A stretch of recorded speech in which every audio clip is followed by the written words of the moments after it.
Hi, welcome to the What's Cooking Show, everybody.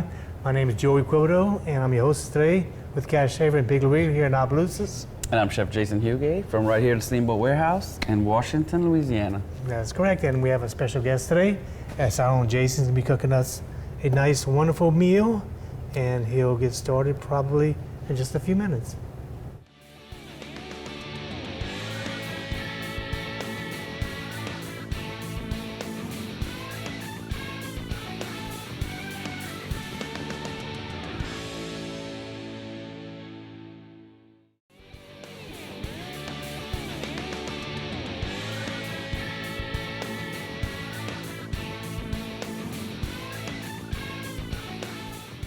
Welcome back to the show, everybody. Again, Jason's going to be doing a wonderful segment on this part of the cooking show.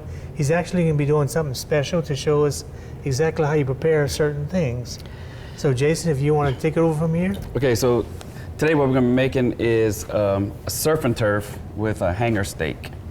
But I want to show you a simple way, which is something we've never done on the show before, so it's kind of a treat. So we're sous videing this piece of meat.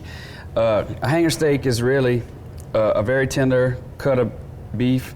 It comes between the brisket and the skirt steak area. So there's only one per cow, so they're kind of pricey, but you know, they cut them and portion them out so you can buy like an 8 ounce, a 10 ounce, 12 ounce, or whatever.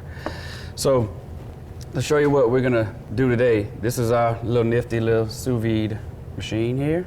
Okay, what exactly is sous vide? Okay, so sous vide is a cooking process where you take usually meats. You can do vegetables, fish, all that stuff. But like today, we're gonna take this piece of meat that we have. This one has not been. This is fresh from this morning. So so it's the process where you actually vacuum seal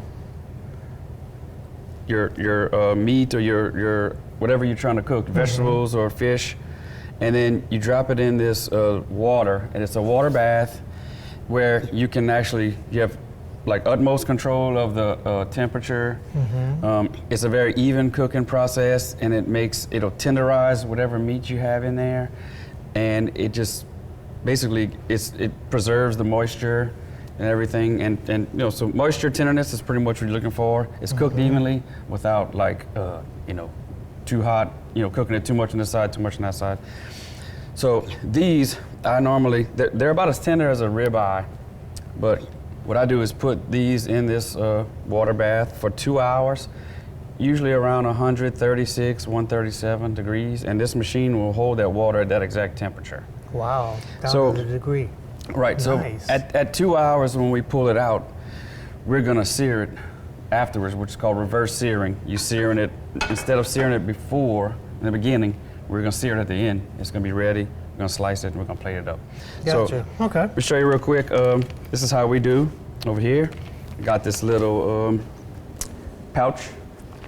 This is gonna Put be your protein in the show. pouch.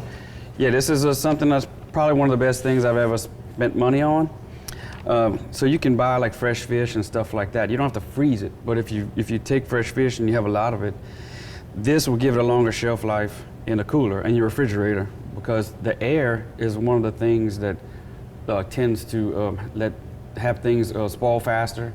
You know, air and moisture is the biggest enemy. So what we're gonna do, just gonna put it, the front of the pouch in here, and we're just gonna close this machine. It's got a timer on it. You can adjust the timer on the vacuum in, and then you can also adjust the timer on the sealing and the cooling portions of it. Yeah, okay, nice. So it just takes all the moisture and everything out of the bag? Well, it takes all the air out of it, but what it does is protects it from, it'll probably double your shelf life. Because the presence of oxygen and moisture is what makes certain items spoil faster. So at that point, that's cooling. That's neat. So it actually double sealed it, took all the moisture out of it, well actually the excess, all the air, so it's ready to go. So at this point you would just drop in there. So simple as pie. 2 hours later, take it out, which we're gonna do in a little while, and we're gonna season it, sear it real hard. Okay. So let's do this real quick. One of our accompaniments of this dish is gonna be some Brussels sprouts. These actually came from Piggly Wiggly down the road. So we're gonna use that. And you can do this in either some butter or olive oil. Today I'm just gonna do it in a little bit of olive oil. Okay. These I actually took yesterday and I blanched them to get them little tender. 2 ways I like to do them. Either just blanch them till they get tender, pull them out while they're hot, salt and pepper, and eat them like that. Or like today, we blanched them. I have no seasoning on them yet. We're just gonna kind of, give them a little color in the pan, just a little color, and we're gonna finish them with a little salt, kosher salt, black pepper, and a little Parmesan cheese. So it's very simple. Sounds great. Yeah, so we're gonna do that. Gonna add that to the pan. Kinda wanna hear it like that. Pretty, Yeah, they're very, very nice. Not too many people eat Brussels sprouts because I they're love not 'em. sure how to, I guess, prepare them. Yeah, But like you said, just blanch them almost like, I like to do them like broccoli. Just Yeah. drop them in some hot water. When they're tender, you pull them out and done it with it. smells good. I mean, you just hit them. Well, let me hit it real quick with a little bit of salt. Okay. That's kosher salt. A little bit of fresh ground pepper. And why don't we let this go a little while, and we'll come Okay. back and I'll start Take a short break. some other stuff, the shrimp for Okay. our surf and turf. How about that? Sounds great. Join us back for more What's Cooking in just a few minutes.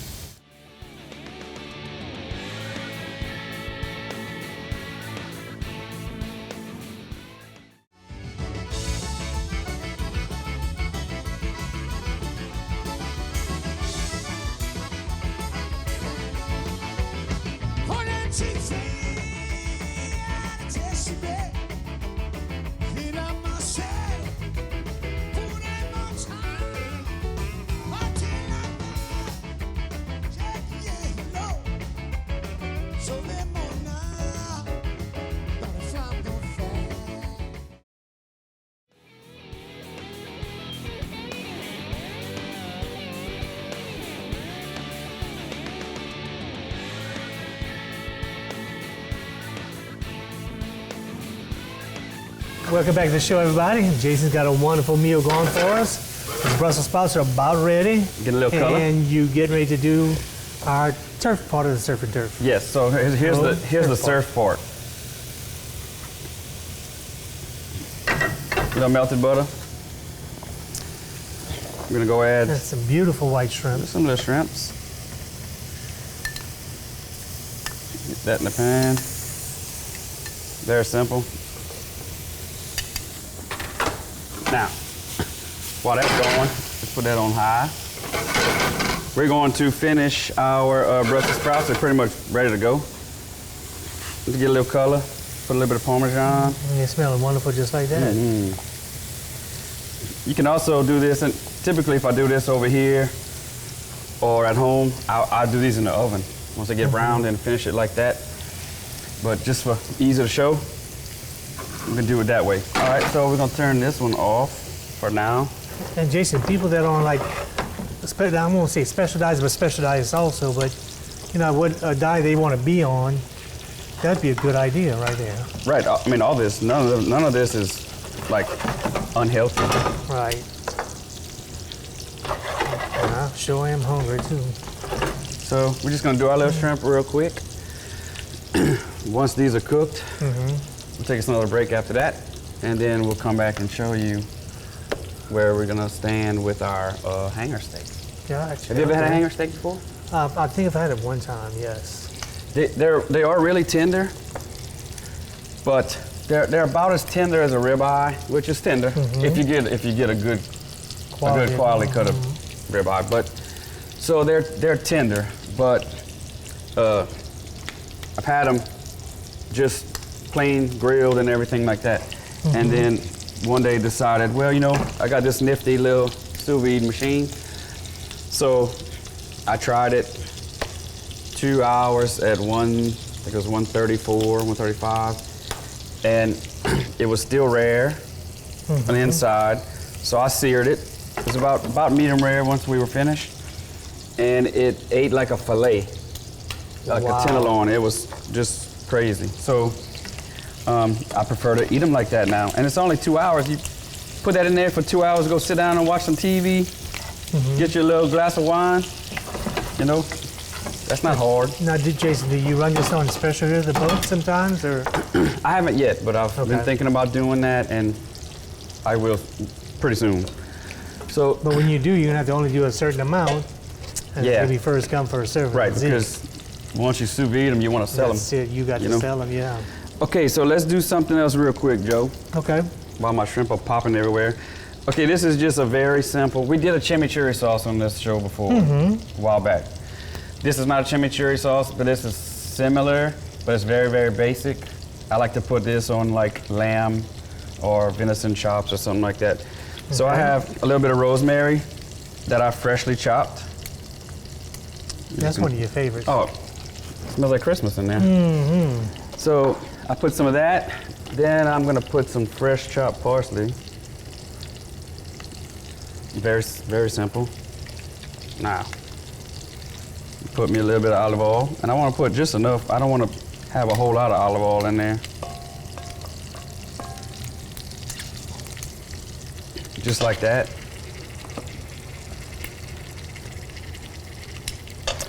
Let's do a little kosher salt and some more black pepper. Simple seasoning. Very simple, man. Like, we could put at Tony's more spice. Every time I see that bottle, I think of Joey. So this is very simple. This is gonna be our little drizzle we're gonna put on the steaks. Okay. Very simple. So our shrimp, just about done. Give them one little more flip. Get old stove, it's as low as it goes, and it's It's still kicking. it's still popping. So this is our little concoction that we put in most of our seafood items we do in the pan fried or pan seared or just broiling them like that. So this is just equal parts Worcestershire and lemon juice. A little bit in there. Gives all the seafood a nice little tanginess. So we're gonna put that on the side. Put a little steam on the camera lens. Yep. Good to go. He needs a little steam. All right, so this one has been in, it's gonna be about 2 hours at this point. So I just wanna show you the difference. It's just like so soft. You can just tell how tender it is. So I'm gonna pull that out. So this is what we're looking at.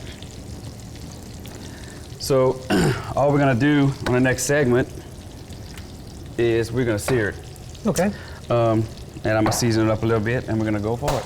Okay. So, John is back for more What's Cooking in just a few minutes, and we'll finish up this wonderful dish. yep.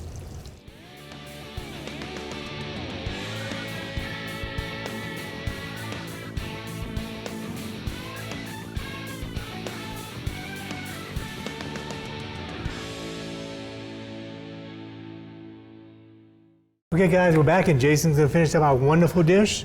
So, Jason, let's get to our. Okay, so Surf party.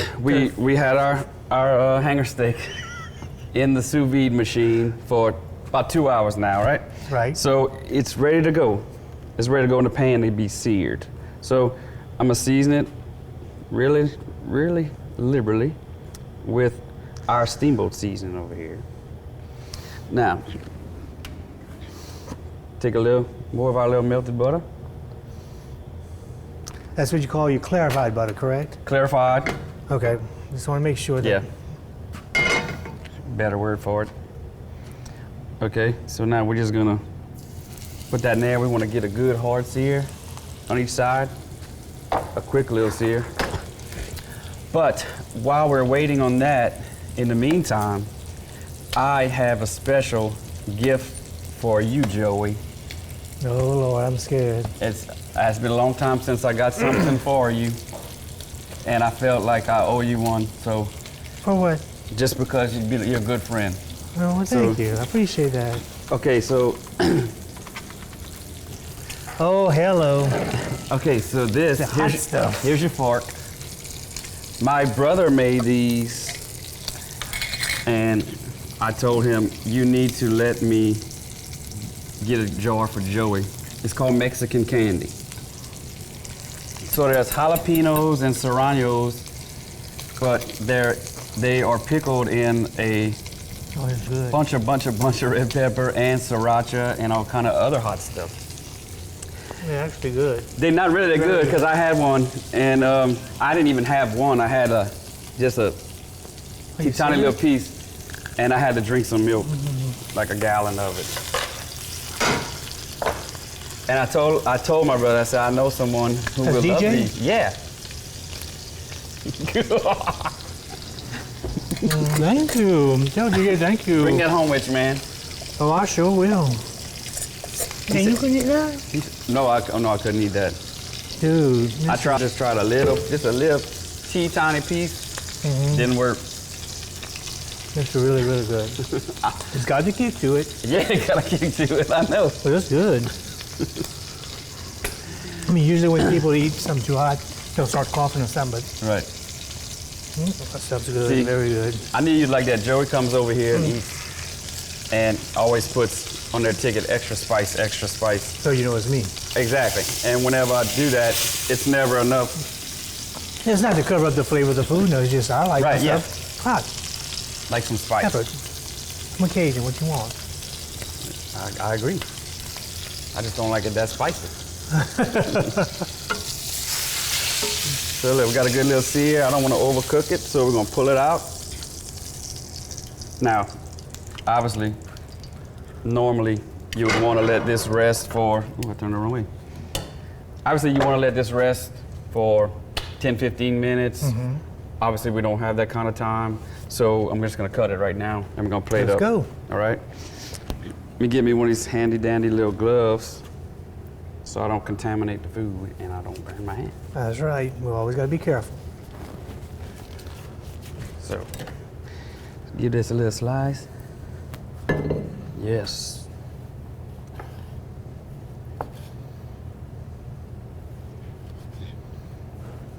Perfect medium rare. Now, Joe, watch. Let's do this first. Put a little bit of our Brussels sprouts. Try to make this pretty and not messy. I'm going to sneak a bite. Go ahead. Okay, so let me do this. Best I can without messing anything up.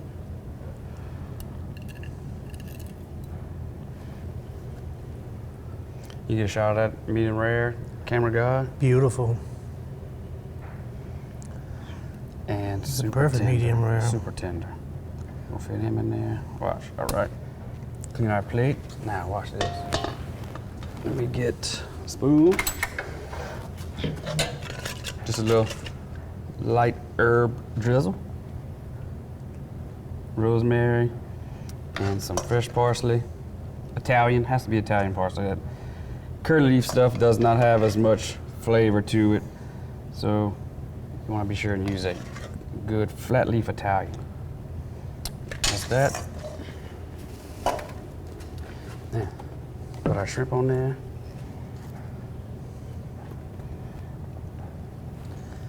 That's a beautiful surf and turf there. Not too bad. We did that pretty quick. Very quick. Good thing. Just like that. Finish that like that. There you go. Perfect. Nice little surf. Surf and a turf. Now you said also you thinking about running it on a special, but you have to do a couple of adjustments, whatever, and Just you figure probably out, have yeah. to promote it probably a couple Yeah. of days or maybe a week before it. You know, especially after we do the show, then I'm sure everybody's gonna Oh want. yeah. But take your little glass of red wine with that steak. And the sprouts are amazing. Can't beat it. Very, very good. Now, while we're thinking about it, tell everybody your hours here and everything going on. Okay, so our hours have changed a little bit, and this is gonna be a permanent thing. So Okay. we are closed on Mondays, but we open Tuesday through Thursday, 5 to 9. and Friday, Saturday 5 to 10. Sundays 11 to 2 only, and that's pretty much it, Rick. So we took the 9:30 away And put it on weekdays. Just kind of made it even 9 till o'clock 9, and yeah. then even 10. Like, you know, Especially during weekdays. I mean, people they're still working and everything else. They don't want to be out your plate, so yeah. you know So they can still come get a good meal and everything else and be home by 9 o'clock. yeah, I mean, if you don't know what you're eating by 9 o'clock for supper, you Yeah, miss yeah. the boat. You're right. But other than these Brussels sprouts, There's a lot of good things you can find at your local Piggly Wiggly stores or Cash Saver here in Opelousas, with 2 locations, one on the north side, one on the south side. North is 8410 Highway 182 North and 1305 Heather Drive. where the Cash Saver is, and you can come get your wonderful ingredients. Shrimp, we have different cuts of beef and stuff that you might want to try. Right, you can. So Chicken, the beauty with this anything. thing, I've actually done, and I had to cut it, but I actually did like half a brisket in this thing for 72 hours. Wow. And after that, I threw it on the grill and seasoned it up a little bit better, and it came out amazing. But so you can do anything. I actually did chicken breast in this one time, and it was so weird. The mouthfeel of it was so weird because, you know, you grill a chicken breast, it's usually like pork. It's got a little bite to it. You know, it's not tough, but it's just it's got a little bite. And it was just melting in your mouth. It was kind of strange at first, but you get used to it. But Now, where can people find a machine like this? well, you can go online. I'm not really sure where you would buy it in the stores around here, but this is just a fancy one. You can buy a lot less expensive ones. This one was Right. about $500, but you can buy a less commercial grade, expensive. yeah. But you can buy a less expensive one. Is the little immersion ones. So you just get you a big container where you can fill the water or whatever, and have a you know, have your big area to put your stuff in, and then you would actually immerse it's like a wand looking thing. So you just stick it in there, and then you just twist it. It tightens up onto the side of the container you have. Oh, okay. It does the same thing. So you don't have to go that route. You can go a cheaper route. And like I said, any kind of cut of meat, you can look. People do tender cuts of meat. You know, it's not just a tenderized. I mean, some people do it because it's just a really even cooking. Some people pull it out and don't even sear it. You know, like Just go straight and you just can cut it cook and broccoli go. in there, potatoes. Just drop it. You can have a whole meal. Drop it in there at That would be different times. nice. You know, yeah, and, that would be really nice. Yeah. and it'd be sitting right there. Fantastic. Fantastic. Okay, well, Jason, again, thank you for doing this wonderful show for us, introducing us to the new equipment and stuff that you have, and different ways of cooking different things. And I mean, everything is beautiful. Everything tastes wonderful. And we want to thank you all for watching the What's Cooking Show. Join us back next week. We have another special guest.